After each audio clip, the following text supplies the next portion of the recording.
You can show up with a paid booking and still get pulled aside 5 feet from the gangway. On cruises, paid doesn't mean cleared. That scooter you're counting on? Flagged at check-in. Those smart glasses you plan to wear? Off in public areas, right now? In 2026, it's small print changes, plus stricter enforcement, and the cruise didn't get expensive. It got sneaky. It's the fastest leak, the charges stack up before you even notice, and it doesn't feel like spending while it's happening. So in this video, I'm breaking down 9 shifts you need to know before you cruise, so you don't get hit with surprise costs, burn time, or miss a port day. We're starting with the money because the first fee doesn't look big until you see what it triggers. The cheapest fare isn't the price you pay, it's just the door. You see $4.99 and think you're done. Then you board, open the folio in the cruise app, scroll, and it's not even drinks yet. This is the Bill Audit. 2 minutes a day, same time every day. Pull up your folio and hunt for anything labeled daily, package, or added automatically. Your bill hits in 3 layers. Layer 1 is the automatic charges. You already know they're there. The move is catching the rate early, so it doesn't feel like a surprise on the last night. Layer 2 is the add-ons they nudge right in front of you. In-cabin delivery sounds cozy until the fee and gratuity land. Main dining where most items are included, but the premium picks come with an upcharge. Wi-Fi, specialty dining, drink deals, the stuff that stacks because each one feels small. Layer 3 is the opt-in trap. One quick okay, and it keeps running. The 2 biggest culprits are package trials and charge it to the room spending, plus the wild card, a kid's room key turning into a mini credit card. Say this at guest services. Can you show me what's automatic, what's an upcharge, and what I've opted into? Hold on to that, because change number 2 happens off the ship, feels normal because it's sold as convenience, and then the total hits. Do you cruise to see places? Or are you okay trading a culture day for a resort-style stop? In your head, there are 2 buttons, culture or resort. Pick one, because the itinerary already picked a side. If you're team culture, listen close. More routes are leaning into private islands and beach club days. The day stays on their property. Your wallet stays in their lane. That's why more stops sound like a product, not a place. If the port name sounds like a brand, it's probably a brand. Think private islands and beach clubs. Then you'll spot the big ones like Carnival's Celebration Key or Disney's Lookout Cay. Lock it in, culture or resort, comment 1 word. And to be fair, those private day stops can be awesome, they just don't always give you real streets and local flavor. Team Resort is probably thinking perfect. Tiny catch? That's where spending gets the most hands-free. You step off, and it's wristbands, cabanas, passes, little add-ons. Everything is built to flow. If you came for streets and gelato and got wristbands and cabanas, that's not bad luck. That's design. So when you scan an itinerary, take 1 beat and read the stop names. If it sounds branded or private, ask yourself, do I want one more real, culture-heavy port this week to balance it out? One more trap before we move on. Sometimes you pick culture and the ship still ends up anchored offshore. Tender lines eat your shore time. And that's the doorway into over-tourism. Tight access, creeping fees, shorter days. You're not late, your port day is. This one doesn't take your money first, it takes your morning. It's a time tax, and it starts the moment the ship has to park offshore. Your day just gained an extra commute you didn't book. Then comes the tender delay. Small boats to shore, lines building, and that 8:30 meet time turns into whenever you finally step on land. Tender days don't hit your wallet first. They pickpocket your morning. 8:30 becomes 10:10, maybe, and suddenly it's 11:20 and you haven't even bought water. And finally, the line cascade. Security, shuttles. The same crowded choke points with every ship feeding them. I've had mornings where I lost nearly the entire first half of the day just tendering and waiting, and the port started feeling like a floating waiting room. At that point, the port isn't a destination, it's a line simulator. Have you had a port day like that? Comment what port and what happened. Here's what breaks first. Early tours. If a port is known for tenders, don't book the first wave. Give yourself breathing room, or pick an excursion that can flex. Ship-run tours are more likely to adjust when the day starts behind. And this gets worse for one reason. Some ports are tightening access with hard caps on visitors. When the cap hits, the day gets squeezed, the lines get louder, and your full day shrinks fast. Quick PSA, I'm not trying to ruin your vibe, I'm trying to keep you out of guest services. Rule number 1, smart glasses that can record. On MSC, their guest conduct policy flags smart glasses as covert recording devices, and they're not allowed in public areas. If you wear them in dining, pool, or theater spaces, crew can stop you and tell you to store them. Day 1 move, ask where they're allowed, then default to cabin and ashore, because the buffet is not your film set. Rule number 2, kids curfew.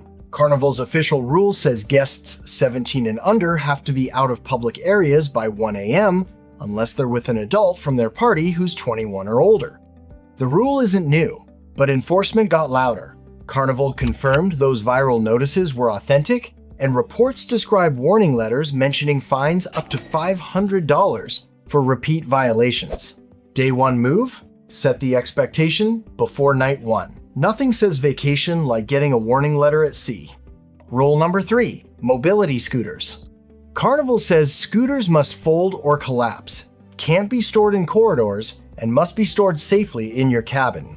Their mobility paperwork references 22-inch doorways for standard staterooms and warns boarding can be denied if your device won't work for that cabin. Day 1 move, measure your scooter width and the doorway reality before you sail. Hallway parking is not valet. Blitz over. Congrats. You just dodged 3. Can you step aside for a second? Moments. And if you're cruising solo, keep watching. This gets even weirder. You're willing to pay double, and the booking screen still tries to make you enter a second name. That's the paradox lately. Adults-only options are getting easier to find if you want peace and quiet, while booking solo is getting more annoying, and it can cost you the sailing you wanted. So you try it. Set it to 1 guest and it looks sold out. Flip it to 2 guests and cabins appear like you imagined the whole thing. 2 seats, 1 key. It's infuriating. It's like the site only believes you exist if you bring a second person. What's happening behind the curtain is pretty simple. A lot of sailings are managed around double occupancy, and solo-eligible inventory can be limited even when space exists. So the pricing looks wild, and availability can feel inconsistent, like the door shuts when you show up alone. If you're booking solo, don't argue with the website. Test it. Toggle 1 guest versus 2 on the same sailing to see the gap. Shift the date by a week or 2. Try a different cabin category. You're not being indecisive, you're finding where the system will actually sell 1 seat. Still want that exact sailing? The fastest move is to call or use a travel agent and ask for solo-eligible inventory on that departure. 1 sentence keeps it clean. Hi, I'm booking solo. Can you check what's actually available for 1 guest on this sailing? And even after you win the cabin fight, there's a second gate at the terminal entry requirements that can stop you from boarding. Cruise ships don't wait. If your entry approval is wrong, you're standing there watching the ship leave while your bag's already tagged and rolling toward it. I turn the whole visa or ETA mess into 1 countdown. 60, 30, 7. Pin it in your notes, make it a habit. 60 days out, verify the rules for the country you board in and the countries you step into on the itinerary. Do it in 2 places only, the official entry site and your cruise line's docs page for that sailing. This is where I thought I was fine turns into, sir, step over here. This is where stuff like UK ETA bites people. Starting February 25th, 2026, no permission, no travel, can get you stopped before you even reach the port. 30 days out, submit what you need and save proof offline. I keep a folder literally called Cruise Docs, Approval PDF, Screenshots, and a copy saved to files so it still opens when Wi-Fi decides to disappear. Because the one time you need the email is the one time the signal vanishes. 7 days out, cross-check the boring stuff. Name spelling, passport number, expiry, and any transit conditions. One wrong character turns into a desk conversation you don't want. This is the spell check your vacation week. Europe note if you're planning later, ETIAS is tracking toward late 2026, so keep an eye on that if a med cruise is on your calendar. Docs perfect? Cool! Change number 7 can still shred your itinerary. The port is gone. You go to sleep planning for Cozumel. You wake up to a sea day. Harmony of the Seas did this on January 23, dropping the stop to race back to Galveston ahead of Winter Storm Fern. Zoom out and you only need 2 buckets: weather and security. Storm tracks white ports off the schedule.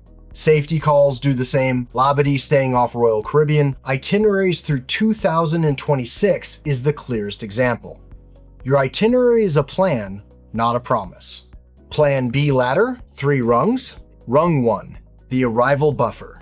First question, can you reach the cruise port without flying? If you live close enough to drive or take a train, same day can work. If you need a flight to get to the port, treat the day before as your default. One hotel night is cheaper than missing the ship because a storm or security issue nuked your connection. Don't test the gangway time limits. Rung 2, the missed port reality. Don't assume insurance pays just because the captain skips a stop. Coverage varies wildly. Open your policy and hunt for the exact words: missed port, itinerary change, or cruise cover. No language, no payout. That's the difference between refund and sorry about that. Rung 3, flex your shore plans. In storm seasons or higher risk regions, ship run tours usually auto refund if the port drops.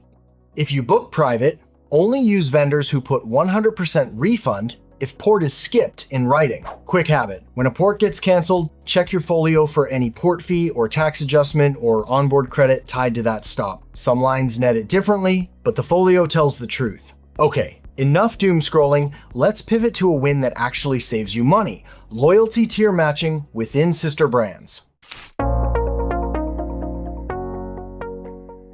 If you hop between cruise lines, loyalty status is finally worth something, because you don't have to start from zero again. It's the closest thing to skipping the new guy tax. And you feel it fast, day one stuff. Lines, little perks, the way you're handled at the counter. Most of it falls into 2 lanes. Sometimes it's within the same cruise family, where sister brands will honor your tier. Royal Caribbean Group is the clean example with Royal, Celebrity, and Silversea. And in 2026, there's an extra lever. Points choice starts with sailings departing on or after January 30th, 2026. It's usually not automatic, you request it, and you don't want to miss the window to choose where those points land. Other times it's outside the family, where a line may match you from hotels or select travel programs. Same idea, different route. You show proof once, and you don't get treated like you've never cruised before. Think of it like this: you already earned regular status somewhere. Don't walk onto the next line like you've never cruised before. It's not glamorous, but it's real. Less friction, less start from scratch, more smooth. A few 2026 gotchas matter. Processing time varies. Rule of thumb: assume a couple weeks unless the program promises faster. So don't try this the week before you sail. Some programs are one and done, so you want to apply using your best status level the first time, and some matches care about recent activity, which means an old card that looks impressive can still get a no. Before you put money down, pull up the line's status match page, screenshot the rules and deadline, then apply early. Those windows love to disappear. And if you're picking a cruise because it's a new ship, keep watching. The trade-off isn't the ship, it's the systems. When a cruise line says new, it usually decides what your week actually feels like. And in 2026, new is everywhere. Disney Adventure sails out of Singapore on March 10th. Royal Caribbean's Legend of the Seas hits Europe in summer 2026. Norwegian Luna rolls out in March, with Caribbean sailings starting April. Don't ask if it's pretty, ask 3 questions. Question 1. Does new add people or add space? Check guest capacity, then read the deck plan like a map. If it adds people, your sea day becomes Costco on a Sunday. 2-second test. Look at the elevators and coffee spots. If they're squeezed on the map, your patience will be squeezed in real life. Question 2. Are you buying ports or ship time?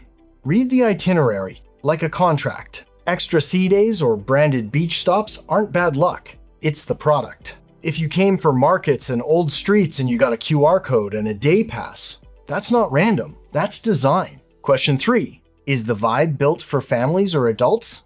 Ignore the glossy photos. Trust the hardware. Splash decks and kid zones versus adult decks and late night spaces. The ship tells you who it was built for. You just have to believe it. Tiny side note.